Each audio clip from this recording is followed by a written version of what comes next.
انسان کے اندر دونوں سسٹم ہیں، فَأَلْهَمَهَا فُجُورَهَا وَتَقْوَاهَا، یہ دونوں نظام لے کے چلتا ہے۔ اسلام کو سیکھنا پڑتا ہے، اور اسلام کے لیے جو سب سے بڑا سرمایہ ہے، جیسے آپ بازار میں جاتے ہو، دکان کھولتے ہو، پھیری لگاتے ہو، تو اس کے لیے پیسہ چاہیے، ڈالر چاہیے۔ ڈالر کے بغیر آپ کاروبار نہیں کر سکتے۔ اسلام کے لیے ایمان چاہیے، ایمان کے بغیر اسلام پہ چلا نہیں جاتا، جانتا ہوگا چل نہیں سکے گا۔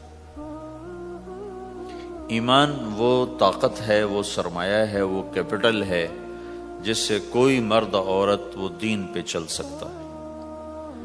یہ زیادہ ہوگا تو زیادہ چلے گا، تھوڑا ہوگا تو تھوڑا چلے گا، نہیں ہوگا تو صفر ہوگا، زیرو ہوگا۔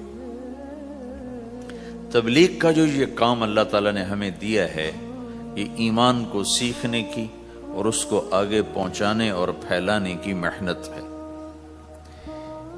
ایمان سیکھنے کے لیے فمن شاء اتخذ الی ربہ سبیلا، کوئی ایک طریقہ نہیں ہے، کئی طریقے ہیں۔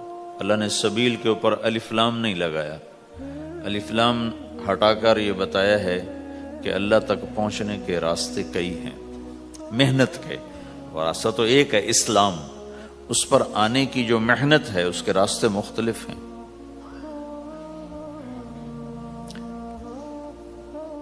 ہاں، آگے پہنچانے کے لیے تبلیغ کے سوا اور کوئی راستہ کوئی نہیں۔ یہاں آ کر تبلیغ منفرد کا کام منفرد ہو جاتا ہے کہ کسی محنت میں گشت کوئی نہیں سوائے تبلیغ، صرف تبلیغ ہے جس میں گشت ہے کہ خود چل کے جاؤ۔ اگر میرے پاس وہ میرے کالج کا لڑکا نہ آتا تو مجھے تو نہیں پتا تھا تبلیغ کیا چیز، نہ دین کا پتہ تھا نہ دنیا کا پتہ تھا۔ تو کوئی چل کے آیا اور اس نے ہاتھ پکڑا، اور دعوت ہے ہی بے طلبوں کے لیے، مدرسہ تو طلب والوں کے لیے، وہاں تو تعلیم ہوتی، تبلیغ نہیں ہوتی۔ خانقاہ تو طلب والوں کے لیے ہے، اور دعوت بے طلب لوگوں کے لیے، جو سننا نہیں چاہتے، جو قریب نہیں آنا چاہتے۔ اور ایسا طبقہ کروڑوں اربوں کی تعداد میں موجود، انہیں دین پر لانے کے لیے یا دین کی بات ان کے کان میں ڈالنے کے لیے سوائے گشت کے اور کوئی عمل کوئی نہیں۔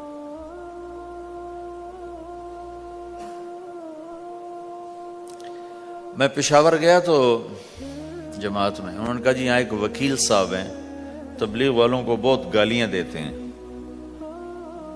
شکل دیکھتے ہی گالیاں دینا شروع کرتے ہیں آپ کے علاقے کے، آپ کے علاقے کے۔ میں کہا اچھا ملاؤ۔ پشاور میں رہتا تھا، وکالت کرتا تھا، میرے علاقے کا میاں چنو ایک چھوٹا سا ٹاؤن ہے وہاں کا تھا، میں اس کے قریب تلمبا ایک چھوٹا سا ٹاؤن ہے میں وہاں۔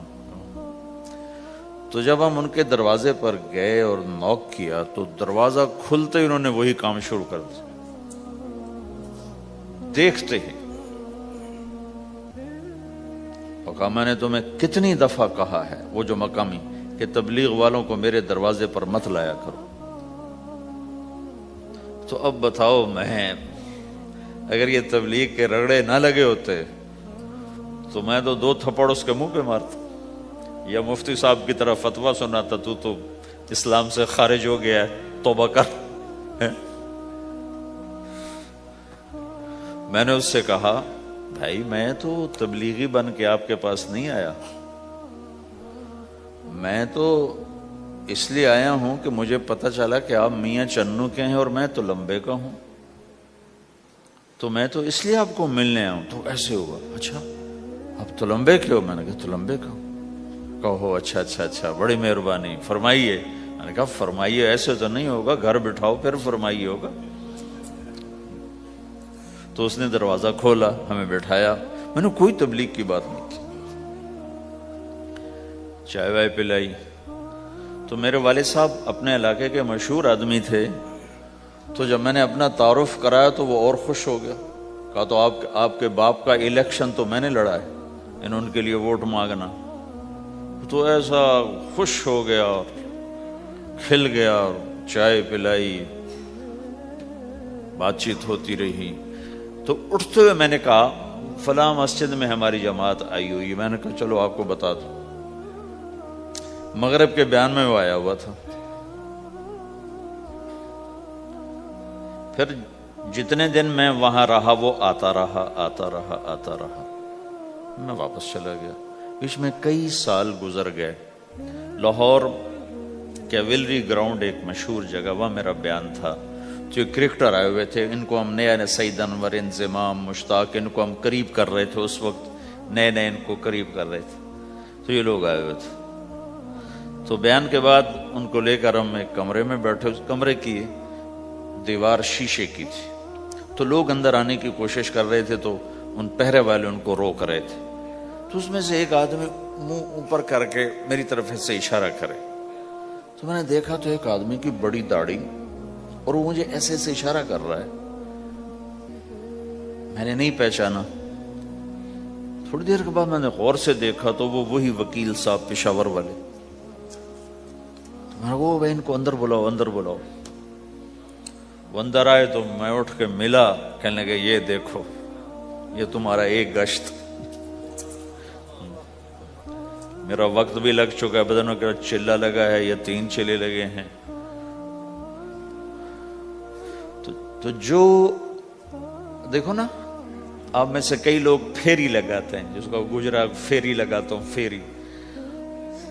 میں پہلے سمجھا ہی نہیں، پھیری تو کہتے ہیں چھوٹے جہاز کو جو سمندر میں چلتا ہے۔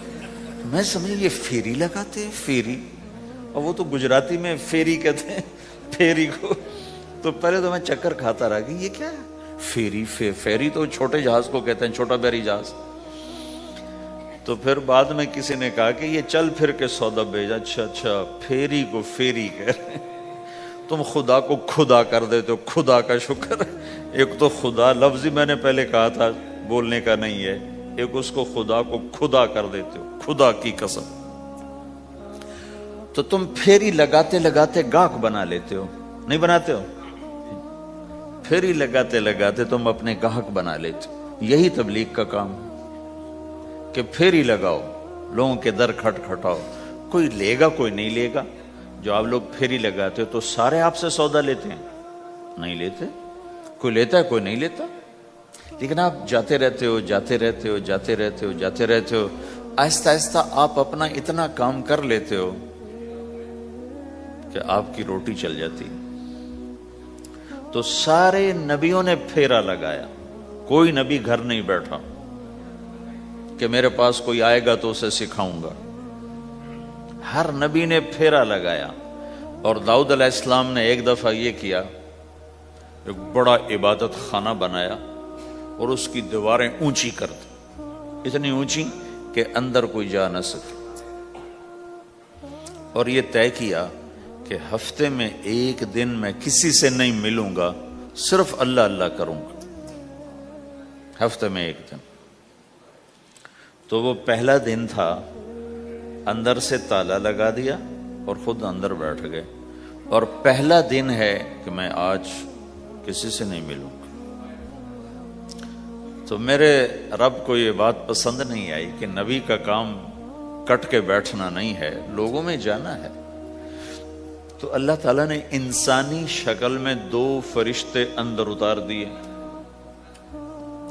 اذ تصور المحراب ففزع منهم قال لا تخف خصمان بغى بعضنا على بعض فاحكم بيننا۔ کہا جی حضرت ہمارا جھگڑا ہو گیا ہے، ہم آپ سے فیصلہ کروانے آئے۔ تو داؤد علیہ السلام ڈر گئے کہ دروازہ بند ہے، یہ آئے کہاں سے؟ دیوار اتنی اونچی ہے کہ اس کے اوپر سے چھلانگ لگا کے بھی اندر نہیں آ سکتے، تو یہ کون ہے، آئے کہاں سے؟ دروازے کو دیکھیں تالا لگا ہوا ہے، دیوار کو دیکھیں اتنی اونچی ہے، تو کون چھلانگ لگا کے اندر آئے گا؟ تو ڈر گئے۔ تو کہنے لگے جی آپ ڈرے نہیں، ہمارا جھگڑا ہو گیا۔ کہ کیا جھگڑا ہے؟ کیا جھگڑا ہے؟ کہ ان ھذا اخی لہ 99 نعجہ ولی نعجۃ واحدہ فقال اکفلنیھا وعزنی فی الخطاب. یہ میرا بھائی ہے، اس کے پاس 99 بکریاں ہیں، بھیڑیں، 99 بھیڑ ہے، اور میرے پاس ایک ہے. یہ مجھے کہتا ہے ایک بھی مجھے دے دے، میری 100 پوری ہو جائے. تو آپ بتاؤ یہ غلط کر رہا ہے کہ ٹھیک کر رہا ہے؟ اب یہ فیصلہ تو آپ چھوٹے سے بچے سے بھی کروا سکتے ہو، نہیں؟ یہ تو لطیفہ سا بن گیا، داؤد علیہ السلام کے لیے لطیفہ بن گیا کہ ایک آدمی کہتا ہے جی میرے پاس 99 ہے، تیرے پاس ایک ہے، تو ایک مجھے دے دے، میری 100 ہو جائیں. تو داؤد علیہ السلام سوچ میں پڑ گئے یہ چکر کیا ہے. تو ایک دم ان کو خیال آیا کہ جیسے میرے رب نے مجھے پیغام بھیجا ہے کہ داؤد تجھے بندوں کو دعوت دینے کے لیے بھیجا ہے، مصلی پر بیٹھنے کے لیے نہیں بھیجا. ہاں مصلی پر بیٹھنا ہے، اس کے لیے رات ہے. قم اللیل الا قلیلا نصفہ او انقص منہ قلیلا او زد علیہ ورتل القرآن ترتیلا. چل ومن اللیل فتہجد بہ نافلۃ لک عسیٰ ان یبعثک ربک مقاما محمودا. رات ہے، آ جاؤ. ان ناشئۃ اللیل ہی اشد وطئا واقوم قیلا. آجا آجا، رات بڑی مزے کی چیز ہے، تو اور میں تنہا. فاذا فرغت فانصب والى ربک فارغب. آ جاؤ. تتجافى جنوبهم عن المضاجع يدعون ربهم خوفا وطمعا ومما رزقناهم ينفقون. رات تیری میری، دن میرے بندوں کے لیے. نہیں بیٹھ سکتا، تسبیح پکڑ کے نہیں بیٹھ سکتے ہو. تو اس پر داؤد علیہ السلام سجدے میں گرے. آیت سجدہ ہے اس لیے میں نہیں پڑھتا ہوں. سجدے میں گرے اور کہا یا اللہ معافی کر، یا اللہ معاف کر دے، یا اللہ معاف کر دے. میں نے دروازے بند کر لیے، حالانکہ یہ میرے منصب کے خلاف تھا. اس پر اللہ سے معافی مانگی. تو چل کے جانا نبیوں کی صفت ہے، یہی ہماری صفت. اس امت کو یہ کام دیا گیا کہ یہ اوروں کے پاس جا کے اپنا سودا پیش کر، اپنوں کو بھی سنبھالے اور غیروں تک بھی پہنچے. نہیں سنتے پھر جاؤ، نہیں سنتے پھر جاؤ. کیونکہ دلوں کا پھیرنا اللہ کے ہاتھ میں ہے، تیرے ذمہ آواز لگانا ہے. اللہ تعالیٰ نے تقسیم کر دی. قم اللیل الا قلیلا، رات اللہ کے پاس آ جا. دن میں کیا کر، ان لک فی النہار سبحا طویلا، تیرا دن میں کام بہت زیادہ ہے. سبحا طویلا، دعوت کے کام کو تیرنے سے تشبیہ دی ہے. سبح تیرنے کو کہتے. اللہ کے نبی کا ایک گھوڑا تھا جس کا نام تھا سبحہ، میں نے بتایا تھا پہلے دن. وہ اتنا تیز چلتا تھا جیسے تیر رہی ہو، اس لیے اللہ کے نبی نے خود اس کا نام سبحہ رکھا تھا، تیرنے والا. تو تبلیغ کے کام کو تیرنے سے تشبیہ دی کہ آپ نے لمبا تیرنا ہے. اور مکے میں تو پانی کوئی نہیں، تو کہاں تیرنا ہے جی؟ سارے مکے میں پانی کا قطرہ کوئی نہیں زمزم کے کنویں کے سوا، تو تیرنا کہاں ہے؟ یہ اس دعوت کے کام کی بڑی خوبصورت تصویر ہے. سبحا طویلا. حالانکہ اللہ فرماتا ہے ان لک فی النہار شغلا طویلا عملا عظیما جہدا طویلا، لیکن سبحا طویلا. جو آدمی چل رہا ہوتا ہے اگر وہ بیٹھ جائے تو کوئی نقصان تو کوئی نہیں. گاڑی چلا رہا ہے، کہیں گاڑی روک لے تو کوئی نقصان تو کوئی نہیں، تھوڑی دیر سے پہنچ جائے گا. کہیں گاڑی کھڑی کر کے کافی پینے لگ گیا تو کوئی مسئلہ تو کوئی نہیں ہے، آدھا گھنٹہ دیر سے گھر پہنچ جائے گا. تیرنے والا پانی میں اتر گیا، اب یہ رک سکتا ہے؟ کیوں بھائی؟ اگر یہ کافی پینے کا ارادہ کرے تو کہاں جائے گا؟ تو مچھلی کے پیٹ میں جائے گا. پانی میں اترنے کے بعد اختیار ختم ہے، اب تیرنا ہے. کہاں تک؟ دوسرا کنارہ جب تک ہاتھ میں نہیں آتا تیرنا ہے. سبحا طویلا، جب تک آخرت کا کنارہ ہاتھ میں نہیں آتا اے میرے نبی تجھے دعوت کا کام کرتے ہی رہنا ہے، کرتے ہی رہنا ہے، کرتے ہی رہنا ہے. تیری چھٹی کوئی نہیں. سبحن میں یہ اشارہ تھا کہ چھٹی کوئی نہیں، یہ موت تک کا کام ہے. وَاعْبُدْ رَبَّكَ حَتَّى يَأْتِيَكَ الْيَقِينُ. آئے ہائے جب یہ آیت اتری یا ایھا المدثر قم فانذر وربک فکبر، اے میرے محبوب اٹھ جا، اٹھ جا، میرا پیغام سنا، تو لیٹا ہوا ہے۔ تو اس پر آپ نے کہا خدیجہ انقطع ایام النوم والراحہ، میرے آرام کے دن چلے گئے، میرے سونے کے دن چلے گئے، میرے رب نے مجھے کہا ہے اٹھ جا اور میرا پیغام سنا۔ تو اس وقت تو کوئی جاننے والا نہیں تھا، تو پہلے آپ چپ کے بات فرما رہے تھے، پھر اللہ نے کہا کھل کے کہہ، تو پھر آپ نے کہا میں خدیجہ میں کس کو کہوں، میری کون سنے گا، من ادعو من یستجیب۔ تو حضرت خدیجہ نے عرض کی یا رسول اللہ آپ دعوت دینے میں پہل کریں، میں لبیک کہنے میں پہل کرتی ہوں۔ تو بھائیو دعوت ہمارا سرمایہ ہے، دعوت سے ایمان بنتا ہے، ایمان سے عمل بنتا ہے۔ تو اگر آپ اس دعوت میں حرکت کرتے رہو گے، ان لک فی النہار سبحا طویلا، کل میں نے اس پر تھوڑی تفصیل سے بات کر دی تھی، آج میں اس سے اگلی بات کرنا چاہتا ہوں، لیکن اس کو بار بار سننا اس لیے ضروری ہے کہ آدمی بڑی جلدی بھول جاتا ہے، اور نفع سامنے نہ ہو تو اس کے لیے قدم اٹھانا، مال لگانا مشکل ہو جاتا ہے۔ آپ پھیری بھی تو لگاتے ہو، تو شام کو پیسہ ہاتھ میں آتا ہے تو تھکاوٹ چلی جاتی۔ میں نے ایک شخص سے کہا تھوڑا تبلیغ میں وقت دے دو بھائی، کہا جی مجھے گولیاں لگی تھیں تو اس کے بعد میرے بدن میں درد ہوتا ہے، تو میں ٹائم نہیں دے سکتا۔ لیکن میں اسے دیکھتا تھا، وہ صبح سے شام تک اپنے دکان پہ کھڑا ہوتا تھا، کھڑا ہو کے کام کرتا تھا۔ تو ایک دن میں نے اس سے پوچھا یہ تو دکان پہ کھڑا ہوتا ہے، اس کا درد تمہیں نہیں ہوتا؟ تبلیغ میں تو اتنی مشقت نہیں ہے۔ وہ کہنے لگا جی روز درد بہت ہوتا ہے، لیکن میں جب شام کو پیسے گنتا ہوں تو سارا درد چلا جاتا ہے، سارا درد چلا جاتا ہے۔ تو اب آپ تبلیغ میں 3 دن کے لیے گئے تو کچھ لگا کے آتے ہو، ہاتھ میں تو کچھ بھی نہیں ہوتا، اور چلے کے لیے جاؤ تو کچھ لگتا ہے، ہاتھ میں تو کچھ بھی نہیں آتا۔ 4 مہینے کے لیے جاؤ تو کچھ لگتا ہے، ہاتھ میں تو کچھ بھی نہیں آتا۔ تو وہ جذبہ پیدا نہیں ہوتا لگانے کا، تھکنے کا، تھکانے کا، جیسے دنیا میں پیدا ہوتا ہے کہ اس کی واپسی نظر آ رہی ہوتی۔ تو اس لیے بار بار ضرورت ہے اس کو سننے اور سنانے کی کہ اللہ نے اس امت کو یہ منصب دیا ہے، کنتم خیر امت اخرجت للناس، تم سب سے بہترین امت ہو، تمہیں نکالا گیا ہے۔ کیا کرتے ہو؟ تأمرون بالمعروف وتنہون عن المنکر وتؤمنون باللہ، بھلائی کی بات کرتے ہو، برائی سے روکتے ہو، صلہ مجھ سے لیتے ہو، تؤمنون باللہ، صلہ مجھ سے لیتے ہو، اللہ پہ ایمان لاتے ہو۔ کل بھی میں نے کہا تھا کہ ہر مسلمان کے ذمے دعوت ہے، عمل کرے یا نہ کرے۔ آج پھر اس کو دوہرا رہا ہوں کہ عمل کرے یا نہ کرے، اوروں کو دعوت دینا ہر مسلمان کے ذمے ہے۔ اللہ تعالیٰ نے بنو اسرائیل کے بارے میں کہا میری تم پہ لعنت ہے، لعن الذین کفروا من بنی اسرائیل علی لسان داود و عیسی ابن مریم، اے داود، اے عیسیٰ، ان پر لعنت بھیجو۔ کتنا سخت اللہ کا فرمان ہے۔ اچھا کیوں، کس لیے؟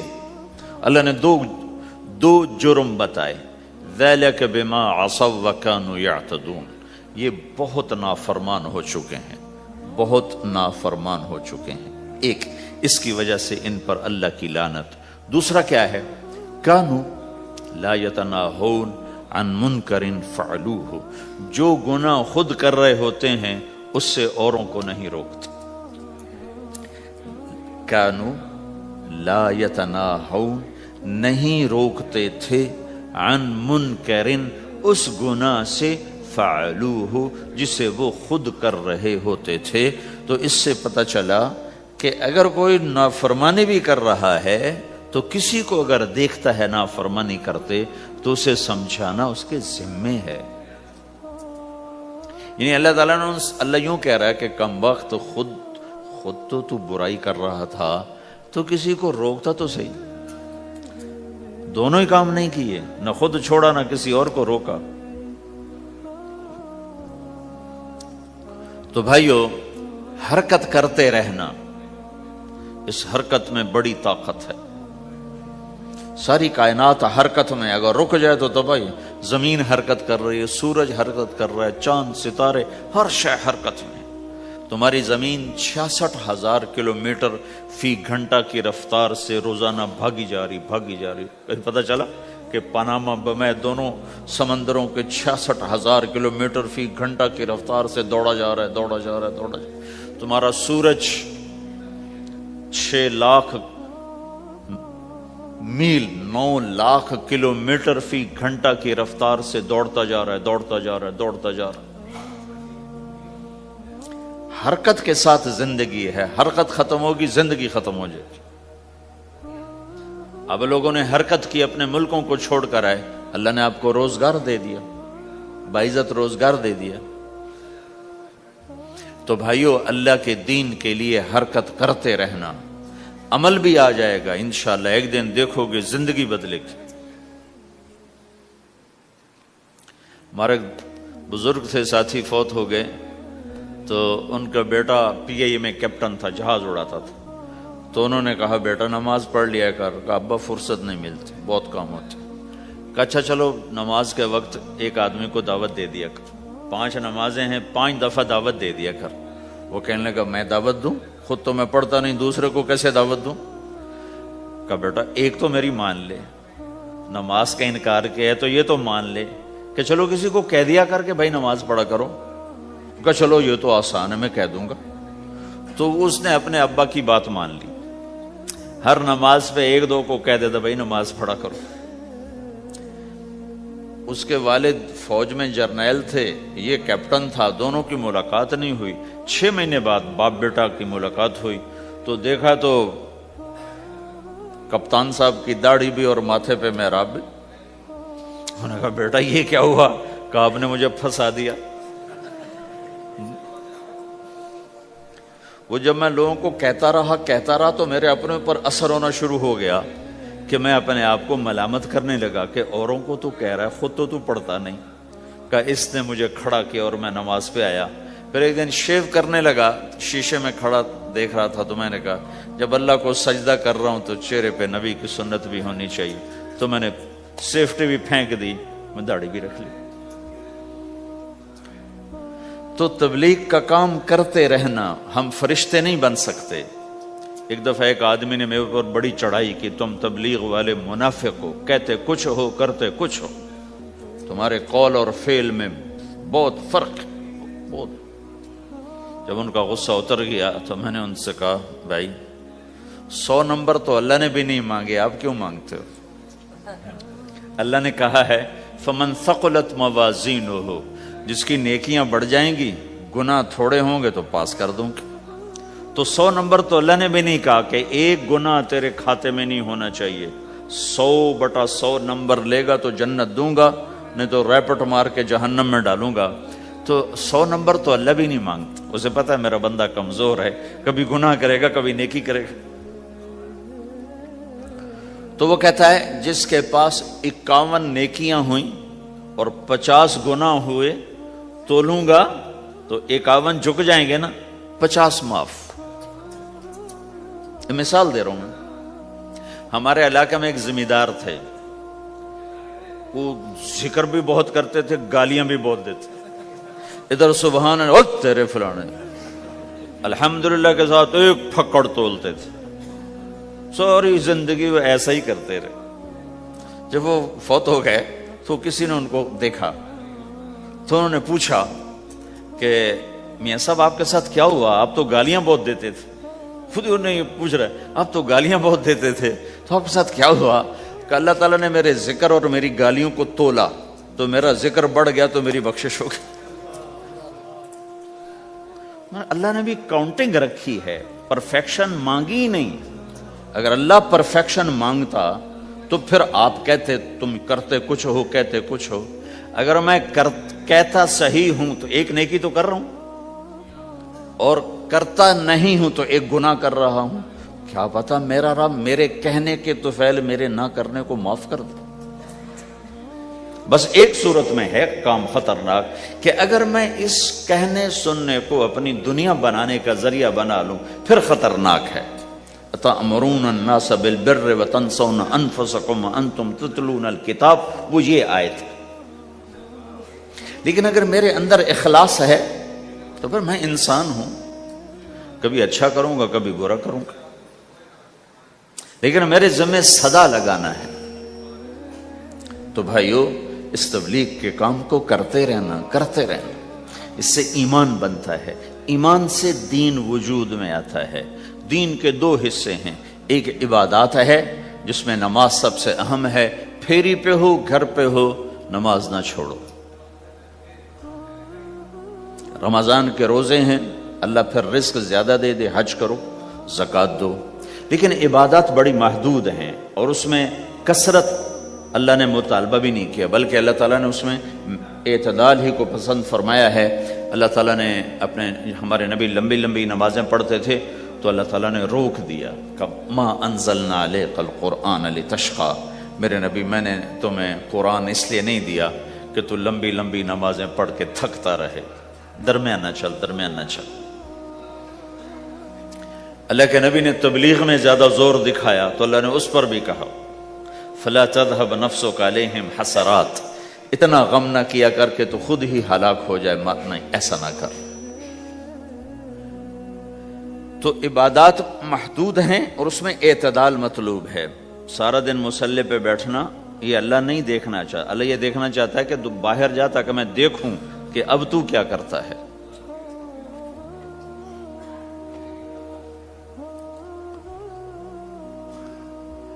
دوسرا حصہ اس کا اخلاقیات ہے، آپس کی معاشرت ہے. دین جو اثر انداز ہوتا ہے وہ معاشرت سے اثر انداز ہوتا ہے، عبادت سے نہیں، عبادات سے نہیں. عبادت تو مسجد کے اندر ہے یا مصلی پر گھر کے اندر ہے، روزہ اندر کی چیز ہے، حج بیت اللہ میں ہے، زکوٰۃ مسلمان کو دی جاتی ہے. تو دنیا میں دین پھیلنے کے لیے اور اپنوں کو دین کے قریب کرنے کے لیے جو سب سے بڑا عمل ہے وہ بھائیو اچھے اخلاق ہے. یہ دوسرا حصہ میں آج بیان کرنا چاہتا ہوں. اللہ کے نبی نے فرمایا ایو عرل اسلام اوثق، مجھے بتاؤ اسلام کا سب سے مضبوط عمل کیا ہے؟ تو صحابہ نے کہا الجہاد. یا رسول اللہ جہاد. اسلام کا سب سے مضبوط عمل کیا ہے؟ صحابہ نے کہا جہاد. تو آپ نے کہا وحسن وما هو به، ہاں جہاد بہت اچھا عمل ہے لیکن سب سے بڑا عمل نہیں ہے، سب سے مضبوط عمل نہیں ہے. انہوں نے کہا جی الصلاۃ، نماز. تو آپ نے کہا ہاں وحسنۃ وما هي بها، نماز بھی بہت اچھی چیز ہے لیکن وہ نہیں جو میں پوچھ رہا ہوں، سب سے اعلیٰ، سب سے اوپر، سب سے مضبوط نہیں. تو انہوں نے کہا جی الحج، حج. تو آپ نے کہا حج بھی بہت اچھا عمل ہے لیکن وہ نہیں جو میں نے پوچھا ہے. پھر صحابہ نے کہا جی روزہ، آپ کا روزہ بھی بہت اچھا ہے لیکن وہ نہیں جو میں نے پوچھا ہے. تو پھر صحابہ نے کہا یا رسول اللہ پھر آپ ہی بتائیں، ہمیں تو نہیں پتا. تو ہمارے نبی عبادات سے اوپر لا رہے ہیں، اپنے ساتھیوں کو عبادات پہ قائم کر دیا. ہر آدمی نمازی بن چکا ہے، ہر آدمی روزے دار بن چکا ہے، ہر آدمی مالدار زکوٰۃ دینے والا بن چکا ہے اور ہر آدمی حج کا جذبہ پیدا کر چکا ہے. اب آپ ان کو اخلاق پہ لانا چاہتے ہیں چونکہ اسلام کی تکمیل اخلاق سے ہے. اسلام کو تشبیہ دی گئی ہے گھر کے ساتھ، بنی الاسلام علی خمس. تو بنیا کا لفظ عمارت پر بولا جاتا ہے. تو اسلام کی بنیاد میں ہے کلمہ، نماز، روزہ، حج، زکوٰۃ. اگر اس مسجد کی بنیادیں بھر دی جائیں تو اس کو مسجد تو نہیں کہیں گے نا. ہاں جی بنیادیں ڈال دی ہیں، چھت ڈالنی ہے. جب چھت پڑے گی تو پھر یہ مسجد کہلائے گی. تو اسلام کی بنیاد قائم ہو چکی تھی، اب آپ چھت ڈالنا چاہتے تھے. چھت کیا ہے؟ وہ اچھے اخلاق ہیں. تو اب آپ ان کو اوپر لا رہے ہیں. تو آپ نے جب پوچھا تو انہوں نے وہی کہا جو انہوں نے ابھی سیکھا تھا، نماز، روزہ، جہاد، حج. لیکن آپ نے سب کی نفی کر دی، نہیں یہ بھی نہیں، یہ بھی نہیں، یہ بھی نہیں، یہ بھی نہیں۔ اچھا یا رسول اللہ آپ بتائیں، تو آپ نے فرمایا ان اوثق عرى الاسلام الحب للہ والبغض للہ، اسلام کا سب سے مضبوط عمل وہ آپس میں اللہ کے لیے محبت کرنا ہے۔ اسلام کا سب سے مضبوط عمل وہ آپس میں اللہ کے لیے محبت کرنا ہے۔ اسلام کا سب سے مضبوط عمل وہ محبت ہے، اللہ کے لیے بغض ہے، اللہ کے لیے محبت ہے، یہ اسلام کا سب سے مضبوط عمل ہے۔ تو بھائیو، یہ چھوٹا سا معاشرہ اسلامی بن جائے، اس کے لیے بنیاد میں نے پہلے بتا دی، اب چھت بتا رہا ہوں، وہ ہیں اچھے اخلاق۔ اللہ تعالیٰ نے جب ہمارے نبی نے نماز لمبی پڑھی تو اللہ نے کہا درمیانی پڑھو، میں نے ابھی بتایا۔ تبلیغ میں دکھ زیادہ جھیلا تو اللہ نے کہا درمیانہ چلو۔ لیکن جب اللہ کے نبی نے اخلاق بلند کیے، اخلاق، تو اس پر بھی اللہ تعالیٰ فرماتا میرے نبی ذرا اتنا نرم نہ ہو، تھوڑا سا سختی دکھا، آنکھیں دکھا، تھوڑا شوشاں کر ہیں۔ تو میرے رب نے کیا کہا؟ واہ، میرے رب نے آپ کے اخلاق کی جیسی تعریف کی ہے، آپ کے کسی عمل کی ایسی تعریف نہیں کی۔ نماز کو کہا معتدل، اعتدال، دعوت کو کہا اعتدال، اور اخلاق کو کیا کہا؟ انک لعلی خلق عظیم۔ اور اس کو طاقت پہنچائی قسم اٹھا کے، نون، پھر قسم اٹھائی قلم کی جو علم کا ذریعہ ہے، والقلم وما یسطرون، مجھے قسم ہے قلم اور اس کی تحریر کی، ما انت بنعمت ربک بمجنون وان لک لاجرا غیر ممنون۔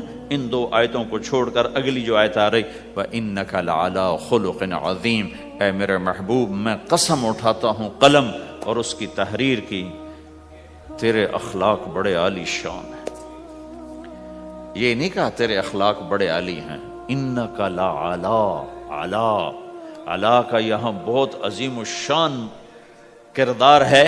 علا یہ بتا رہا ہے کہ اے میرے نبی، جتنے اخلاق تصور کیے جا سکتے ہیں وہ سب تیرے تابع ہو چکے ہیں، اور تو ان پہ سوار ہو چکا ہے، تو ان پہ چھا چکا ہے۔ علا چھا جانے کے لیے ہوتا ہے کہ تمام اخلاق تیرے غلام ہو چکے ہیں۔ ایک دفعہ آپ نے فرمایا اچھے اخلاق 360 قسم ہیں، 360 قسم، 360 صفات کا مجموعہ اچھے اخلاق۔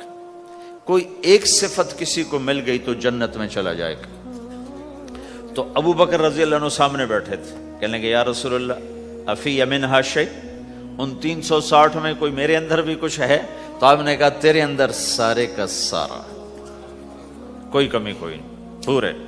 یہ آپ نے اور کسی کو نہیں کہا، صرف آپ نے یہ ابو بکر سے فرمایا کہ ابو بکر تیرے اندر پورے اخلاق 360۔ تو بھائیو، آپس کی محبت اور اچھے اخلاق یہ اسلام کا سب سے چوٹی کا سبق، سب سے اعلیٰ درجے کا سبق۔ اب ایک حدیث میں جو حدیث جبریل کہلاتی ہے، وہ انسانی شکل میں آ کر پوچھتے ہیں یا رسول اللہ اسلام کیا ہے؟ تو آپ کہتے ہیں کلمہ، نماز، روزہ، حج، زکوٰۃ، یہ اسلام ہے۔ یہی سوال اب آخری حج کا موقع آ چکا ہے، اب اسلام 9 سال آگے، 10 سال آگے جا چکا ہے اور اس کی شکل مکمل ہو چکی ہے۔ تو عمر بن عبسہ رضی اللہ تعالیٰ عنہ یہ آخری حج کے موقع پر آپ سے ملتے ہیں اور آ کر یہ آپ سے پوچھتے ہیں یا رسول اللہ مل اسلام؟ سوال ایک ہے، مل اسلام؟ شروع میں مدینے کے داخلے کے شروع میں جبریل انسانی شکل میں آتے ہیں اور کہتے ہیں مل اسلام، اسلام کیا ہے؟ تو آپ کہتے ہیں کلمہ، نماز، روزہ، حج، زکوٰۃ۔ اب یہی سوال 10 سال کے بعد یا 9 سال کے بعد عمر بن عبسہ کہتے ہیں یا رسول اللہ مل اسلام، اسلام کیا ہے؟ تو اب جواب سنو، آپ نے فرمایا اطعام الطعام وطیب الکلام، میٹھا بول بولنا اور کھانا کھلانا۔ کسی سے میٹھا بول بولنا کتنا عظیم ہے میرے نبی کی، میرے اللہ کی بارگاہ میں، کہ آپ نے فرمایا ابتسامک فی وجہ اخیک صدقہ، تو اگر کسی مسلمان کو ہنس کے مل لے تو یہ بھی تیرے لیے صدقے کا ثواب ہے، صدقہ لکھا جائے گا۔ جبریل کہتے ہیں یا رسول اللہ مل ایمان، ایمان کیا ہے؟ تو آپ فرماتے ہیں اللہ کو ماننا، فرشتوں کو ماننا، نبیوں کو ماننا، کتابوں کو ماننا، تقدیر کو ماننا، موت کے بعد کی زندگی کا اقرار کرنا۔ ان تؤمن باللہ وملائکتہ وکتبہ ورسلہ وبالبعث بعد الموت، یہ ہے ابتدائی جواب۔ اب یہی سوال عمرو بن عبسہ کرتے ہیں 9 سال کے بعد، یا رسول اللہ مل ایمان، ایمان کیا ہے؟ تو آپ نے فرمایا الصبر والسماحہ، صبر کرنا، معاف کرنا۔ سوال ایک ہے، جواب 2 ہیں، کیوں کہ جگہ اور نوعیت بدل چکی ہے۔ ابتدائے اسلام ہے تو عبادات بتائی جا رہی ہیں، انتہائی اسلام ہے تو اخلاق بتائے جا رہے ہیں کہ اے عمر، ایمان کیا ہے؟ صبر کرنا، معاف کرنا، صبر کرنا، معاف کرنا۔ تو بھائیو، جو ہمارا معاشرہ بنے گا اسلامی، گھر میں باہر، وہ بنے گا اچھے اخلاق سے، عبادت سے نہیں، علم سے نہیں، تبلیغ سے نہیں، وہ بنے گا اچھے اخلاق سے، میٹھے بول بولنے سے، درگزر کرنے سے، معاف کرنے سے، سہ جانے سے، اور بازار میں سچائی۔ بازار میں میٹھا بول نہیں، وہ تو ہر تاجر مسکرا کے ملتا ہے، ہاں وہ تو کاروبار ہے مسکرانا۔ سچا بول، الصدق ینجی والکذب یہلک، میرے نبی نے فرمایا سچ نجات دیتا ہے اور جھوٹ ہلاک کر دیتا ہے۔ تو بازار کے اخلاق ہیں صحیح بولنا، صحیح تولنا، دھوکہ نہ دینا۔ میرے نبی سے پوچھا گیا یا رسول اللہ مسلمان بزدل ہو سکتا ہے، ڈرپوک؟ آپ نے کہا ہو سکتا ہے۔ کہ یا رسول اللہ مسلمان بخیل ہو سکتا ہے، بخیل کنجوس؟ آپ نے کہا ہو سکتا ہے۔ کہ یا رسول اللہ مسلمان جھوٹ بول سکتا ہے؟ آپ نے کہا جھوٹ نہیں بول سکتا۔ آپ نے فرمایا میں اپنے امت میں ہر عیب کی توقع رکھتا ہوں کہ میرا امتی ہر گناہ کر سکتا ہے لیکن 2 کام نہیں کر سکے گا اگر وہ میرا امتی ہے، ایک جھوٹ کبھی نہیں بولے گا، ایک دھوکہ کبھی نہیں دے گا۔ اور یہ دونوں کام ہمارے پورے عروج پر ہیں۔ تو مسلمان دھوکہ نہیں دیتا کسی کو، مسلمان جھوٹ نہیں بولتا۔ تو اللہ کے نبی نے یہ نہیں فرمایا جو نماز نہیں پڑھتا وہ وہ مجھ سے نہیں ہے، میری امت میں سے نہیں، جو روزہ نہیں رکھتا میری امت میں سے نہیں ہے، زکوٰۃ نہیں دیتا میری امت میں سے، یہ نہیں کہا۔ آپ نے کہا من غش فلیس منا، جس نے کسی کو دھوکہ دیا وہ میری امت میں سے نہیں ہے، میری امت سے خارج۔ تو آپ کی تجارت پاناما میں ایسی تجارت ہو کہ وہ اسلام کا بولتا ثبوت بن جائے، آپ کی جاب ہے تو ایسی ہو کہ اسلام کی پورا انڈونیشیا جو مسلمان ہوا ہے، مسلمان تاجروں کی تجارت سے مسلمان ہو، ملائیشیا، انڈونیشیا، فلپائن، ان علاقوں میں جتنا اسلام پھیلا ہے یہ تاجروں کی محنت سے پھیلا ہے۔ کہاں کے تاجر؟ یمن کے عرب تاجر، ان کے عالی اخلاق، ان کا سچا بول، ان کا صحیح ترازو، اس نے لوگوں کے قلوب کو پھیر دیا کہ یہ پیسے کے غلام نہیں ہیں۔ تو ہماری تجارت اس لیے نہیں کہ ہم پیسہ بنائیں، ہماری تجارت اس لیے کہ ہم تجارت میں اللہ کے احکام زندہ کریں، جس میں سب سے بڑا حکم سچ بولنا ہے اور دھوکے سے بچنا ہے، اور غلط کاروبار سے، غلط کام سے بچنا ہے۔ صرف ہم پیسہ نہیں کماتے، ہم اللہ کا امر دیکھتے ہیں کہ اگر میرے اللہ کے حکم کے مطابق ہے تو ٹھیک، اگر اس کے مطابق ہم چھوڑ دیں۔ تو بھائیو اپنی پہچان کرواؤ سچائی کے ساتھ، دیانت کے ساتھ، دھوکے سے بچتے ہوئے۔ ایک تاجر مجھے بڑے فخر سے بتا رہا، فیصل آباد کی بات، کہ جی میں صبح صبح قرآن پڑھ رہا تھا، دکان پہ بیٹھا ہوا، کپڑے کا تاجر۔ تو ایک گاہک آ گیا، کہا جی آپ قرآن پڑھ رہے ہو، بھلے آدمی لگتے ہو، تو میں نے بیٹی کے جہیز کے لیے کپڑا خریدنا ہے، تو میں نے کہا آپ سے خرید لیتا ہوں۔ تو وہ پھر ہنس کے کہنا جی میں نے جی 16 روپے میٹر والا کپڑا 48 روپے میٹر میں بیچ دیا۔ میں نے کہا واہ بھائی واہ، قرآن کی قیمت بڑی تھوڑی لگائی تو۔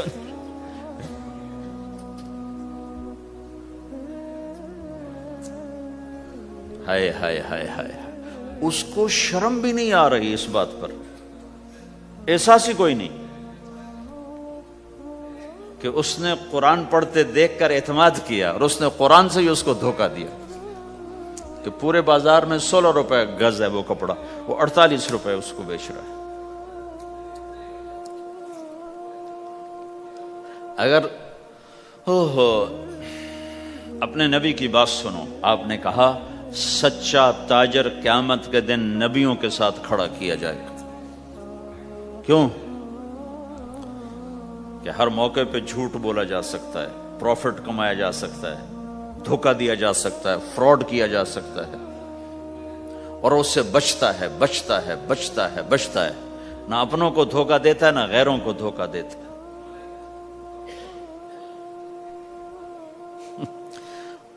جب انگریز کا دور تھا تو وہ ایک دلی میں ایک جیب کترا تھا، جیب کاٹنے والا، تو وہ یہ سکھایا کرتا تھا لڑکوں کو، پھر ان کو بھیجتا تھا۔ تو اس کا ایک چیلا شام کو صرف 2 روپے لے کر آیا، 2 روپے لے کر۔ تو اس نے کہا بے وقوف، آج سارے دن کی کمائی 2 روپے؟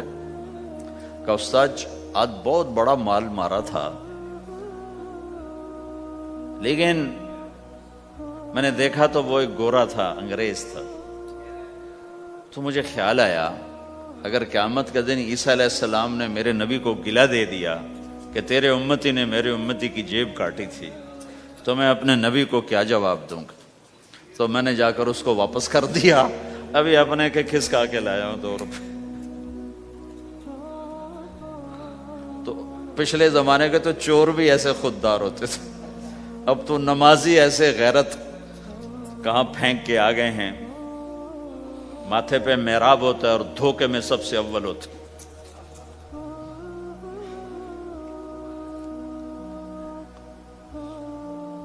تو ہمارا اسلام صرف اس مسجد کی 4 دیواری میں نہیں ہے، ہمارا اسلام تو بارش کے قطروں کی طرح پھیلا ہوا ہے، آسمان کی بلندی ہے، آسمان کی وسعت ہے، جیسے اس سے زیادہ ہمارے دین کی وسعت ہے۔ تو آپ کسی دفتر میں ہو یا اپنے کاروبار میں ہو، تو اس میں بھی اللہ کے نبی نے آپ کو طریقہ بتایا ہے۔ تو بازار کے اخلاق ہیں مسکرانا نہیں، بازار کے اخلاق ہیں سچ بولنا، صحیح دینا، صحیح تولنا، صحیح سودے کا عیب بتانا۔ عبد الرحمن بن عوف رضی اللہ تعالیٰ عنہ کے بارے میں، وہ پہلے 10 صحابہ میں آتے ہیں، پہلے 10 صحابہ۔ آپ نے کہا ابو بکر جنتی، عمر جنتی، عثمان جنتی، علی جنتی، طلحہ جنتی، زبیر جنتی، سعد جنتی، عبد الرحمن جنتی، ابو عبیدہ جنتی، سعید بن زید جنتی، اس میں ایک عبد الرحمن۔ جب ان کا انتقال ہوا تو انہوں نے 3 ارب 10 کروڑ 20 لاکھ دینار چھوڑے ترکہ۔ ہمیں تو بڑا بیوقوف بنایا گیا، کاغذ کو کرنسی بنا کے دے دی۔ کاغذ، کرنسی تو سونا ہوتا ہے جی، کرنسی تو سونے اور چاندی کو کہتے ہیں، کاغذ کے ٹکڑے کو تو کرنسی نہیں کہتے۔ اور اب کرنسی بھی لے کر وہ کارڈ پکڑا دیے، جیب بھی خالی، اب کرنسی بھی کاغذ بھی کوئی نہیں، خالی کارڈ۔ اس کو کیا کہتے ہیں کارڈ کو؟ Credit card, credit card. وہ ساری دنیا کو بیوقوف بنائے ہوئے، یا تو کاغذ پکڑائے ہوئے ہیں یا کارڈ کاغذ بھی اب واپس لے لیا، اب کارڈ پکڑا دیا۔ اور عبد الرحمن بن عوف نے جو پیسے چھوڑے وہ کاغذ نہیں تھے۔ کاغذ کی کیا حیثیت، پاکستان میں روز چھپ رہے ہیں، کاغذ کی کیا حیثیت؟ 3 ارب 10 کروڑ 20 لاکھ دینار سونے کے، اور ایک سکہ دینار اس وقت 4.5 ماشے کا ہوتا تھا۔ اب اس کو ملٹیپلائی کرو اور پورا پاناما خرید لیں اس پیسوں سے. اور وہ ٹاپ لسٹ کے ٹاپ 10 صحابہ میں سے ایک. وہ فرماتے تھے میری تجارت کا یہ اصول رہا کہ میں نے کبھی ادھار نہیں خریدا، نہ کبھی ادھار بیچا، نہ کبھی ادھار خریدا. جو خریدے بھی ادھار اور بیچے بھی ادھار، اسے نیند کہاں آئے گی؟ دینے والے دیتے نہیں، لینے والے سر پہ کھڑے ہوتے. انہیں نہ بیوی اچھی لگتی نہ بچے اچھے لگتے، وہ گھر میں بیٹھ کے بھی گھر میں نہیں ہوتے. تو آپ نے فرمایا نہ میں نے کبھی ادھار خریدا، نہ کبھی ادھار بیچا، نقد خریدا نقد بیچا. دوسرا میرا اصول یہ رہا کہ میں نے کبھی سٹاک نہیں کیا.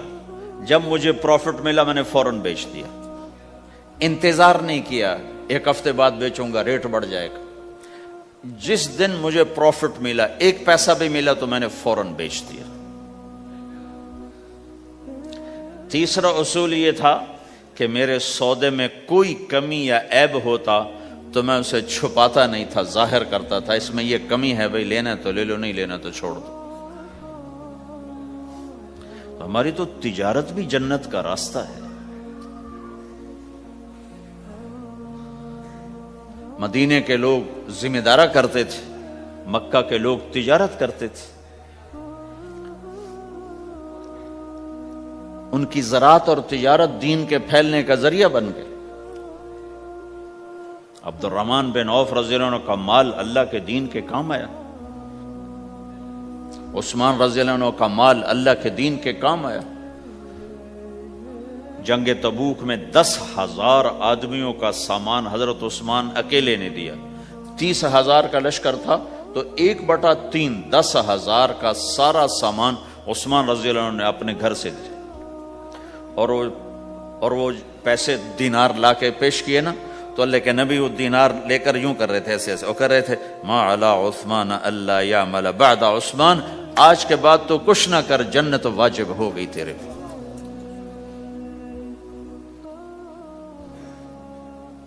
تو بھائیو ہمارا دین صرف ہمیں عبادت نہیں بتاتا،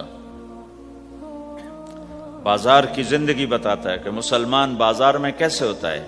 کسی کے ہاں ملازم ہے تو اس کی نوکری کیسی ہوتی ہے، اس کی دیانت کیسی ہوتی ہے، اس کا بول کیسا ہوتا ہے. وہ پیسے پہ قربان نہیں ہوتا، وہ پیسے کو ایمان پہ قربان کرتا ہے. تو آپ کی تجارت بھی دین کے پھیلنے کا ذریعہ بنے گی. آہا، صرف نماز سے گناہ معاف نہیں ہوتے. مسلم شریف کی روایت ہے من امسا کالن بعمل یدہ امسا مغفورا لہ، جو صبح سے شام تک روزی کماتے کماتے حلال حلال حلال حلال، جھوٹ والی نہیں، کھوٹ والی نہیں، خیانت والی نہیں، حرام چیز نہیں. حرام چیز کا بیچنا بھی حرام ہے، خریدنا بھی حرام ہے، اس کا پروفٹ بھی حرام ہے. جس گھر میں حرام پیسہ جائے گا وہاں سکھ کبھی نہیں آئے گا. چیزیں آ جائیں گی، چین نکل جائے گا. 1960 کی دہائی میں ایک پاکستان کا افسر تھا، اس نے 1960 میں لوگوں کے پاس 100 روپے مشکل سے ہوتے تھے، اس نے اس زمانے میں کروڑوں روپے جمع کیے رشوت سے. بہت بڑی پوسٹ پر تھے. جب وہ مر گیا ایک دن اس کا بیٹا کہہ رہا تھا کاش ہمارا باپ ہمارے لیے حرام کٹھا نہ کرتا تو کوئی خوشی کا دن ہم بھی دیکھ لیتے. جن کے لیے جمع کیا تھا کہ میرے بچے اب مزے سے، میں نے خود اپنے کانوں سے اس کو یہ کہتے ہوئے سنا کئی دفعہ، میں آج مر جاؤں میری بچی کو کسی کی پرواہ نہیں کہ میں نے اتنا پیسہ بنا دیا ہے. تو اسی کا بچہ یہ کہہ رہا تھا کاش ہمارا باپ ہمارے لیے حرام کٹھا نہ کرتا تو ہم بھی کوئی خوشی کا دن دیکھ لیتے. تو اللہ کے نبی نے فرمایا من امسا کالن بعمل یدہ امسا مغفور لہ، جو صبح سے شام تک حلال کمانے میں تھکتا ہے اور تھک کے واپس آتا ہے تو اس کے اس دن کے سارے گناہ اللہ معاف فرما دیتا. تو ہمارا بازار بھی دین ہے بھائی، پھر ہمارا گھر بھی دین ہے، گھر کی زندگی دین ہے۔ میرے نبی نے گھر کی زندگی سمجھائی۔ آپ اپنے گھر میں جھاڑو دے رہے ہیں، قاب قوسین کا ٹائٹل لے کر، مقام محمود کا ٹائٹل لے کر، ختم نبوت کا تاج سر پہ سجا کر، نبیوں کی سرداری کا صحرا باندھ کر آپ گھر میں جھاڑو دے رہے ہیں، اپنے کپڑے خود، تو یہ بھی تیرے لیے صدقہ ہے۔ سب سے بہترین صدقہ وہ ہے جو تم اپنے بچوں پر خرچ کرو۔ پھر دنیا دکھوں کا گھر ہے، تو میں قربان جاؤں اپنے نبی پر۔ آگے آنے والے سارے زمانوں کو دیکھ کر بیان فرما گئے، بتا گئے، اور نے فرمایا مجھے بتاؤ جہاد میں خرچ کرنے سے بھی بہتر خرچ کون سا ہے؟ جہاد میں خرچ کرنا تو سب سے بہتر شمار ہوتا ہے۔ آپ نے کہا مجھے بتاؤ جہاد میں خرچ کرنے سے بھی بہتر کون سا خرچ ہے؟ تو صحابہ نے کہا جی ہم تو نہیں جانتے، ہم تو اسی کو سب سے بہتر جانتے ہیں۔ ہم نے کہا نہیں، اولاد کا ماں باپ پہ خرچ کرنا جہاد میں خرچ کرنے سے بھی بہتر ہے۔ یہ کیوں فرمایا؟ کہ آگے نظر آ رہا تھا کہ اولاد نافرمان نکلے گی، لاکھوں بچوں میں سے کوئی اگر اللہ چاہے تو اس کے یہ کہنے پر وہ پلاٹ مسجد کے نام ہو گیا، واپس نہیں لے سکتا۔ کہ جی مفتی صاحب ٹھیک ہے، کیوں کہ اگر اللہ چاہے، اگر اللہ چاہے، اور اللہ تو چاہتا ہے کہ تم اس کے نام پر دو، من ذا الذی یقرض اللہ قرضا حسنا۔ ٹھیک ہو گیا؟ یہ بات سمجھ میں آ گئی؟ اب ایک آدمی یوں کہتا ہے انشاءاللہ میری بیوی کو 3 طلاق، اگر اللہ چاہے تو میری بیوی کو 3 طلاق، تو علماء فرماتے ہیں یہ طلاق نہیں ہوگی۔ کیوں نہیں ہوگی؟ اس لیے کہ اس نے کہا ہے اگر اللہ چاہے تو میری بیوی کو 3 طلاق، اور اللہ چاہتا ہی نہیں کوئی اپنی بیوی کو طلاق دے، لہذا یہ طلاق نہیں ہوگی۔ ہزاروں دفعہ کہہ دے انشاءاللہ ساتھ لگا ہوا ہو، نہیں ہوگی، کیونکہ اللہ چاہتا ہی نہیں تم طلاق دو۔ اللہ گھر آباد، سینکڑوں آیات ہیں گھر کو آباد کرنے کے لیے۔ فَإِنْ خِفْتُمْ